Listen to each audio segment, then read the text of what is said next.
उस वाक्य को भी कोट करना चाहती हूँ, जिसमें उन्होंने कहा है, भारत के अच्छे स्वास्थ्य का लक्ष्य सिर्फ बीमारी से मुक्ति पाना नहीं है, बल्कि सभी के लिए तंदुरुस्ती और कल्याण सुनिश्चित करना है। इसका लक्ष्य शारीरिक, मानसिक और सामाजिक तंदुरुस्ती सुनिश्चित करना है। महोदय, किसी भी काम को करने के लिए सबसे पहले अच्छा मन होना चाहिए। अच्छा मन होने के बाद अच्छा धन भी होना चाहिए। पूर्व की सरकार का मन अच्छा नहीं था, इसीलिए उन्होंने धन का सही सदुपयोग प्रयोग न करके कोई भी अच्छा काम नहीं किया, ऐसा आंकड़े बताते हैं। उस आंकड़े को मैं आपके सामने रखना चाहती हूँ। महोदय, वित्तीय वर्ष 2025-26 के लिए स्वास्थ्य और परिवार कल्याण मंत्रालय को 99,858.56 करोड़ का आवंटन किया गया है, जो वित्तीय वर्ष 2013-14 के 37,333 करोड़ की तुलना में 167.50 की महत्वपूर्ण वृद्धि को दर्शाता है। ये महोदय, ये कोई छोटी वृद्धि नहीं है, बहुत बड़ी वृद्धि है। मैं आपके सामने एक और आंकड़ा रखना चाहती हूँ। ये आंकड़ा स्वास्थ्य से जुड़ा हुआ है, बच्चों से जुड़ा हुआ है और ग्रामीण क्षेत्र में रहने वाले ऐसे लोगों के इलाज से जुड़ा हुआ है, जिसका आंकड़ा मैं आपके सामने रखना चाहती हूँ। महोदय, 2014 के पहले पूरे देश में कुल मेडिकल कॉलेजों की संख्या थी 387 और 2014 के बाद जब से हमारे श्रद्धेय प्रधानमंत्री मोदी जी ने इस देश की बागडोर संभाली है, तब से तिगुने का इजाफा करते हुए 780 मेडिकल कॉलेजों की स्थापना की गई, जो कहीं से किसी से छुपी हुई नहीं है। महोदय, अगर हम एम्स की बात करें, पूरे देश में खाली 7 एम्स थे। पूरे देश में प्रधानमंत्री जी के आने के बाद से हमारे देश में 23 एम्स की स्थापना की गई, जो भी किसी से छुपा हुआ नहीं है। महोदय, अगर हम MBBS सीट की बात करें, मारामारी होती थी परीक्षा के लिए, सीटें बहुत कम थे, बच्चे कितना संघर्ष करते थे, लेकिन हमारी सरकार ने उस पर ध्यान रखते हुए जो इसके पहले 51,348 सीटें हुआ करती थी MBBS की, उसको हमारी सरकार ने बढ़ा करके 1,18,137 सीट करने का प्रावधान किया है। इतना ही नहीं, मान्यवर, PG सीट जो 31,185 रहा करती थी 2014 के पहले, इन 10 सालों के अंदर हमारी सरकार ने उसको बढ़ाकर के 73,157 सीट बढ़ाने का काम हमारी सरकार ने किया है। मैं बहुत आभारी हूँ अपने श्रद्धेय माननीय मंत्री आदरणीय नड्डा साहब के प्रति, जिनकी दूरदर्शी नीतियों ने, जिनकी दूरदर्शी सोच ने एक इतना बड़ा काम किया है। जीवन रक्षक दवाओं को बढ़ाने के लिए उन्होंने 36 जीवन रक्षक दवाओं को सीमा शुल्क से पूरी तरह मुक्त करने का काम किया है। महोदय, बड़ी महंगी दवाएं हुआ करती थी।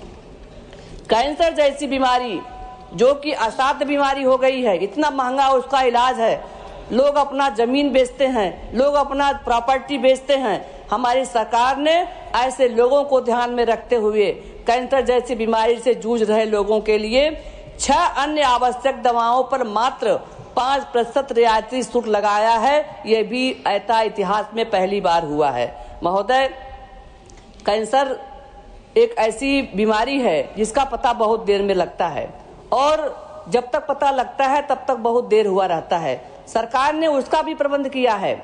सरकार हमारे दूरदर्शी नीतियों की तरफ चलती है, दूरदर्शी परिणाम की तरफ सोचती है। हमारी सरकार ने अभी इस बजट में अभी 200 जिले में और आने वाले 3 वर्षों में सभी जिलों में डे कैंसर सेंटर खोलने के लिए धन को मुक्त किया है। ये सरकार की हमारी सबसे बड़ी उपलब्धि है। महोदय, जहां हमारी सरकार बच्चों के लिए सोचती है, बच्चों के टीकाकरण की बात करती है, महिलाओं के टीकाकरण की बात करती है, जहां हमारी सरकार सबके लिए अच्छा सोचती है, हमारी सरकार ने बुजुर्गों के लिए भी सोचने का काम किया है। मैं आपको उदाहरण देना चाहती हूँ। पूरे देश में खाली 2 एजिंग सेंटर थे। हमारी सरकार ने पूर्वांचल में कोई भी जीरियाट्रिक सेंटर नहीं था।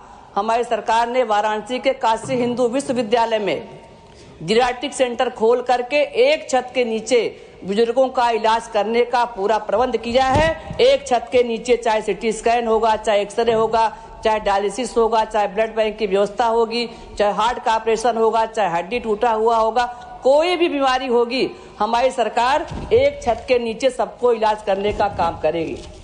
इतना ही नहीं मान्यवर, दवाएं गरीबों के लिए दवाएं महंगी होती हैं। गरीब जिसके पास बहुत कम पैसा होता है वो दवाएं खरीदने में परेशान होता है।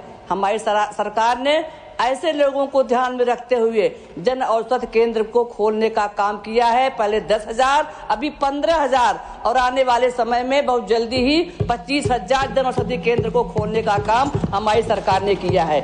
जन औषधि केंद्रों पर दवाइयाँ सस्ती मिलेंगी, दवाइयाँ विश्वसनीय मिलेंगी, दवाइयाँ अच्छे मिलेंगी। और मान्यवर इतना ही नहीं, टेलीमेडिसिन के माध्यम से भी हम बहुत अच्छा इलाज करा सकते हैं।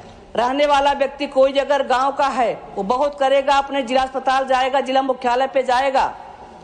वहां जाने के बाद अगर डॉक्टर को लगता है कि कोई बड़ा रोग है तो टेलीमेडिसिन के माध्यम से वो बड़े डॉक्टर से बात करके उनका इलाज कर सकता है, अथवा उसी टेलीमेडिसिन के मार्फत वो टाइम लेकर के मरीज को वहां भेज सकता है। ये भी हमारी सरकार ने प्रबंध किया हुआ है।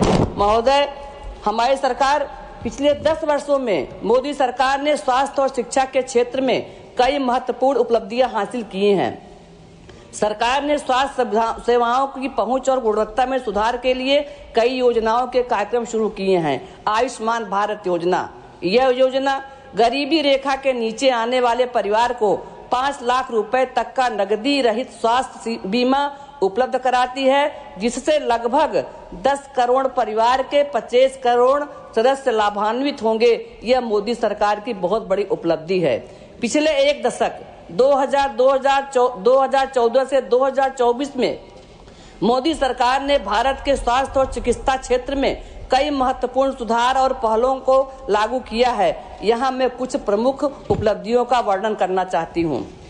महोदय, आयुष्मान भारत योजना का विस्तार सरकार ने 70 वर्ष से अधिक आयु के नागरिकों के लिए प्रति परिवार 5 लाख रुपए के वार्षिक चिकित्सा बीमा कवरेज का विस्तार किया है, जिसके अतिरिक्त 6 करोड़ लाभान्वित होंगे। यह पहल 2018 में शुरू की गई आयुष्मान भारत योजना का विस्तार है, जो पहले से ही 50 करोड़ से अधिक नागरिकों को कवर करती है। महोदय, हम सभी लोग क्षेत्र में भ्रमण करते हैं, हम सभी लोग अपने अपने क्षेत्रों में कोई आकस्मिक मौत पर जाते हैं, देखते हैं किसी का जवान बेटा मर गया, कोई बिना इलाज के, बिना पैसे के अभाव में